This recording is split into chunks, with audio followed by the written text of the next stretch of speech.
जय जीशु प्रभु जीशु कृष्णटार मोर अति प्रिय भाई और भौणी मैंने समस्त केमती अच्छा भलरे रहतु। आज दिन में विशेषकर आंभ मैंने जो प्रेरित मान को जीशु डाकुले से विषय टे ध्यान करवा। ईश्वर आंभ मान को सृष्टि करने पूर्व आमर परमिशन नेले नहीं किंतु आमर परित्राण पाई निहाती आमर सहयोग दरकार।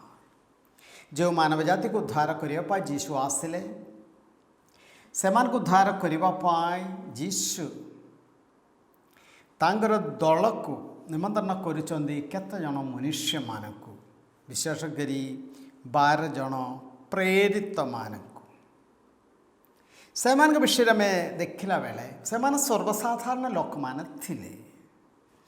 जीशु ईश्वर निजे से डाकिले और डाकिला बेले प्रथम से जहाँ सब थिला से गुड़िक सब से छाड़िले।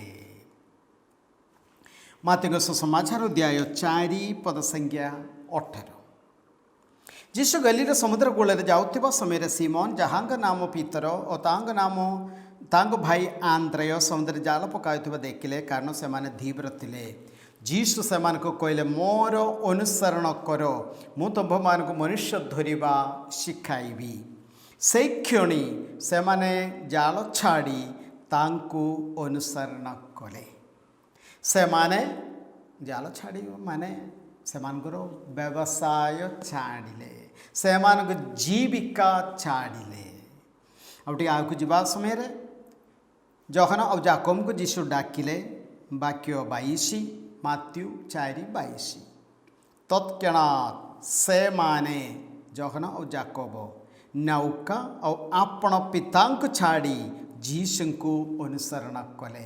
फैमिली परिवार छाड़िले माने जीशु आह्वान जीशु निमंत्रण आसला बेले मते एटा दरकार सेटा दरकार बोली कहीकि से माने रहिले नाही।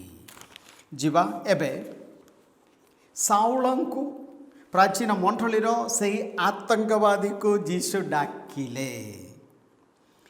प्रेरित मान कार्यावली अध्याय 9 पद संख्या 1। इतिमध्य साउल प्रभुंग शिष्य मान को हत्या करने को धमक दे भय देखाइले एवं से महाजाजक निकट को जाई आदेश पत्र मागिले जेपरी से दमास्कस रे एही मार्ग अनुसरण करितिबा समस्त स्त्री पुरुष को बंदी कर जेरूसलेम को आनी पारिबे।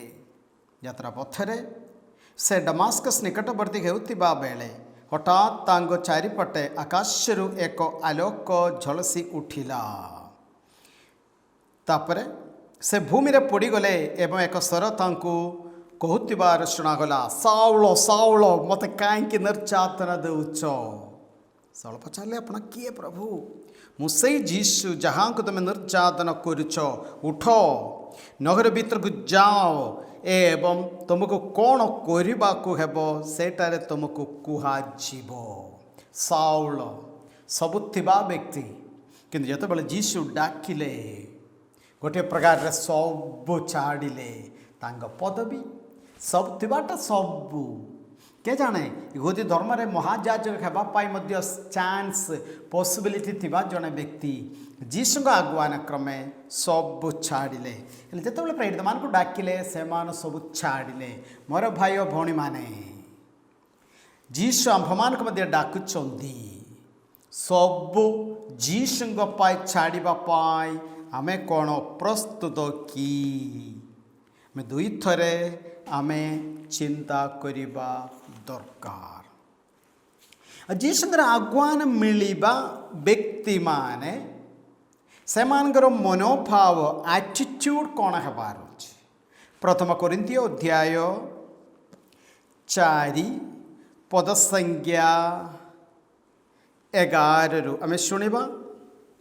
आज सुधा आमे खाद्यपान वस्त्रर अभाव रोचु आमे निस्तुक प्रहार खाऊछु गृहहीन होइछु आमे निज हाथ रे कठिन परिश्रम करी क्लांत होइछु आमको कहीं अभिशाप देले तार प्रत्युत्तर आमे आशीर्वाद देहु आमे निर्यातित हेबा बेले नीरवरे सज्ञ करू आमे जेबे निंदित हो आमे सदे होई कही थाओ आज जाए आमे पृथ्वीर ओलिया वेस्ट सबुठु तुच्छ आवर्जन तुल्य होई रहिछु अन्य माने आंभ मान को देखिला बेले एहाही माने प्रकृत जने ख्रीष्ट शिष्यंगर मनोभाव आ केमती आमे पृथ्वी को आमे देखुछु फिलिपियो अध्याय 3 पद संख्या 7 और 8 पौलंगर पदगुड़िक किंतु जो सब विषय मो पक्षे लाभजनक थिला से सब मु कृष्ण सकाशे क्षतिकारक बोली विचार करे आहुरी मध्य मोर प्रभु कृष्ण जीशु को जानिबार परम लाभ तुलनारे मु से सब को क्षति बोली मने करे तांगरी सकाशे मुन्य सब क्षति सज्ञ करिछि एवं से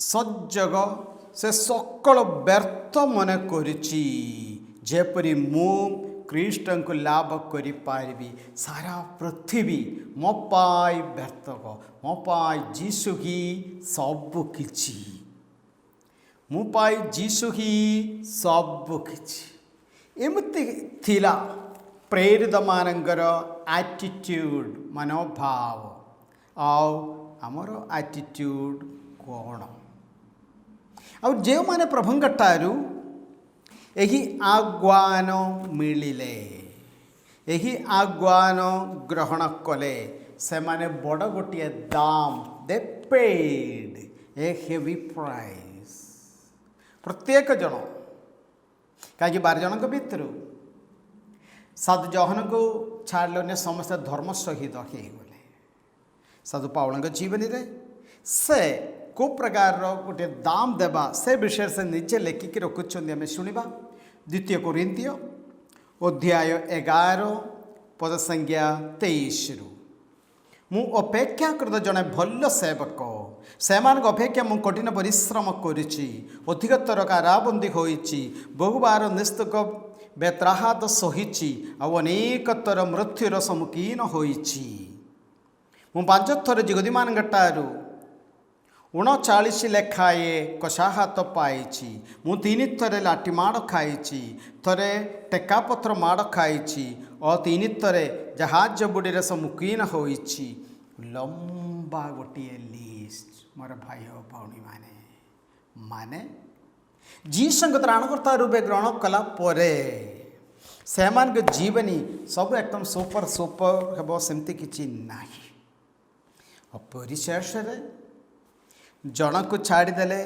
समस्ते से जीवनी खुशी रे प्रभुंग पाई विसर्जन कले प्रेरित मान कार्यावली अध्याय 12 पद संख्या 1 यही समय राजा हेरोद मंडलीर केते जन को निर्यातना कले से जौहन भाई जाकोब को खड़खरे बद्ध कले यस प्रेरित मान भितर प्रथम धर्म शहीद साधु जाकोब मोर प्रिय भाई और भौणी माने आमर पितृपुरुष माने जे भित्ति मूल आमर मंडली संस्थापन करी जो प्रकार सदाप्रभु से डाकिले से सब छाड़िले आओ कठिन परिश्रम कले निर्यातना प्रभुंग नारे प्रभुंग पाई सहिले परिशेष जीवनी मध्य उत्सर्ग कले आसतु यही प्रेरित मानक अनुकरण करवा से मध्यस्थतार प्रार्थना करवा प्रभु मत उपयुक्त जने प्रभुंगर जने शिष्य शिष्यक हेबापाई साहाय्य करंतु आमेन। प्रभु आपण मानक संख्ये रहंतु सर्वशक्तिमान परमेश्वर पिता और पुत्र एवं पवित्र आत्मा आपण मान को आशीर्वाद करंतु आमेन। समस्त जय जीशु।